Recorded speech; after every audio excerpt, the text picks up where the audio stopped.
Bonjour à toutes et à tous et bienvenue sur la chaîne Ingénieur IA. Je suis Zachary Souga et sur cette chaîne en fait on parle de l'intelligence artificielle et en fait je vous montre mon parcours en fait comment je m'y prends pour devenir ingénieur en IA. Donc je vais un tout petit peu agrandir pour que vous puissiez lire. Donc pour le moment, donc sur la chaîne en fait vous avez une playlist sur Python. Donc on va apprendre le langage Python. J'agrandis à nouveau. Donc, le parcours, c'est on fait du Python. Et après, on va voir tout ce qui est Git, GitHub. Donc, simplement, c'est un système de contrôle de version. On va voir également les structures de données et les algorithmes, du SQL, le langage SQL, des mathématiques incontournables en intelligence artificielle. On va voir comment préparer et visualiser les données. Donc, la préparation des données se fait avec Panda et Matplotlib. Et pour la visualisation, c'est avec... la préparation se fait avec Panda et NumPy et la visualisation se fait avec Matplotlib.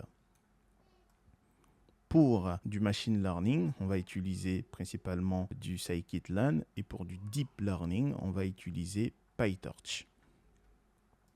Alors, pour mettre à disposition nos modèles, pour que d'autres personnes puissent interagir avec ces modèles-là, on va étudier en fait l'un de ces frameworks-là.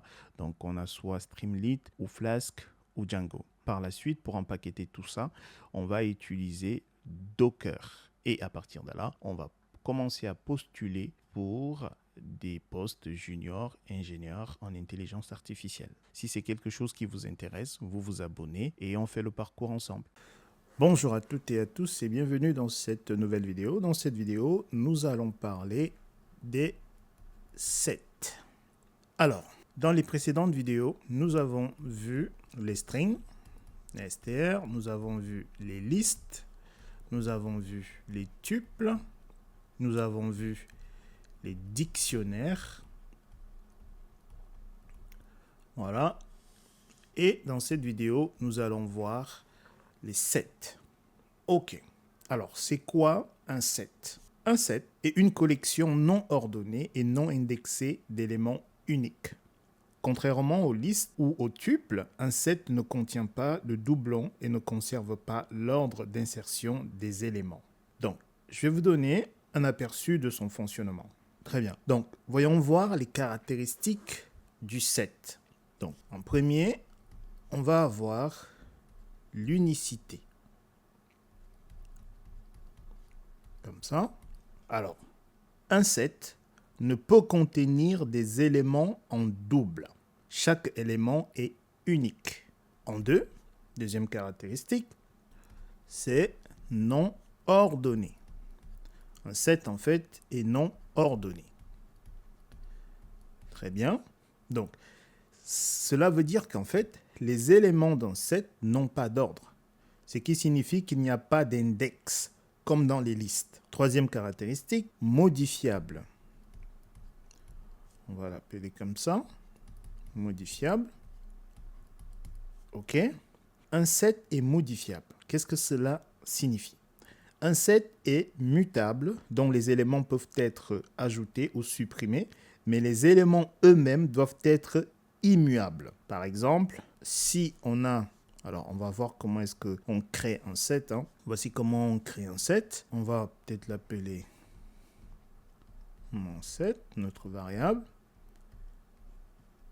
Et on fait ceci. 1, 2, 3. Si je fais ceci, regardez. Je vais souligner ceci. Là, on a 3 deux fois. En fait, notre set, si on fait print en fait de mon set ici,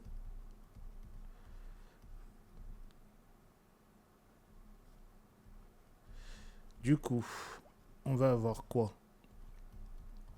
En fait, il nous sortira 1, 2, 3.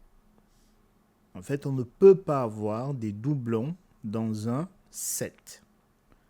Ok, donc, pour déclarer notre set, ça ressemble un peu comme lorsqu'on faisait la déclaration de notre dictionnaire. Mais remarquez bien, lorsqu'on déclarait notre dictionnaire, lorsqu'on créait notre dictionnaire, on faisait par exemple, on avait une clé, 2 points, et on avait la valeur associée à la clé.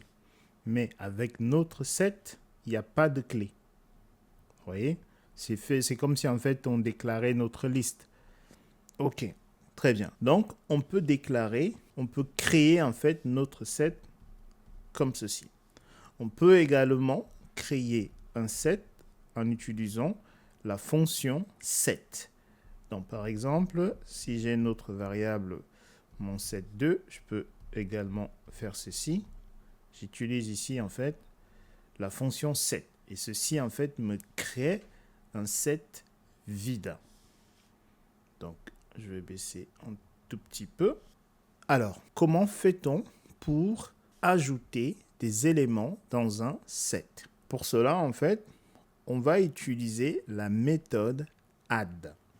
Donc, par exemple, j'ai donc ma variable, mon set. Si je veux ajouter, par exemple, une donnée, je vais faire point, la méthode add. Et ici, je vais rajouter, par exemple, 4. Voilà. Donc, du coup, mon set, j'aurai 1, 2, 3, 4. Donc, comme je vous l'ai dit, en fait, on ne peut pas avoir des doublons dans notre set. Maintenant, comment fait-on pour supprimer un élément de notre set? Dans ce cadre-là, en fait, on va avoir deux méthodes.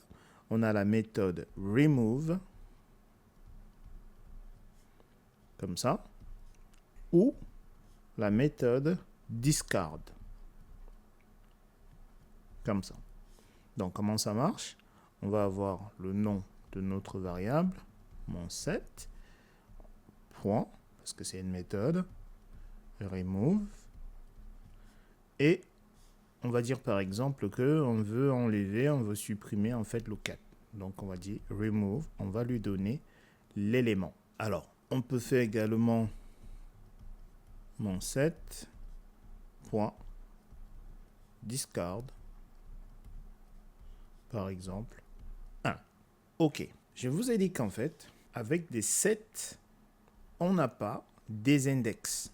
Donc, lorsqu'on avait par exemple nos listes, par exemple, on avait notre liste, nombre, et 1, 2, 3, par exemple. Si on faisait, par exemple, nombre, on disait index 0, ceci nous renvoyait 1, parce que 1 est à l'index 0, lui à l'index 1 et lui à l'index 2. Avec nos sets, en fait, si on fait par exemple mon set, comme ceci, et on fait ça, on aura une erreur ici. Très bien. Donc, la question qui se pose donc, c'est comment est-ce qu'on vérifie la présence d'un élément dans notre set? Pour vérifier donc la présence d'un élément, on va utiliser l'opérateur qu'on a déjà vu, l'opérateur in. Donc, comment ça marche? On va lui dire par exemple, alors on va juste regarder rapidement ce que contient notre set. Il contient 1, 2, 3, 4. OK. Donc, on veut savoir si l'élément 2 est dans notre set. Comment on fait ça? Donc, on va faire, par exemple, print 2 in mon set. Et en fait, ici, en sortie, étant donné que 2 est dans notre set, en sortie, on aura true. Voici comment est-ce qu'on vérifie la présence d'un élément dans un set. Comme d'habitude, donc, nous allons nous rendre sur PyCharm afin de pratiquer ce que je viens de vous montrer. Donc, on se rend sur PyCharm. Très bien. Nous voici donc sur PyCharm. On va créer notre set. Mon set. Hop. On va lui dire 1, 2, 3, 3. Alors, regardez. Si je fais print mon set, regardez ce qui va se passer là. Python, On va exécuter notre script, les bases. Vous voyez, il nous imprime 1, 2, 3. En fait, il n'accepte pas les doublons. Il a gardé juste un seul 3. Ok, je vous ai dit également qu'on pouvait créer un set en utilisant la fonction set. Donc, supposons qu'on a une deuxième variable appelée mon set2. Donc, on peut faire ceci. On utilise donc la fonction set. Et du coup, si j'ai fait print de mon set2, du coup, on va commenter cette ligne-là. Voilà. Et là, j'exécute mon script. Vous voyez bien, notre set est vide. OK.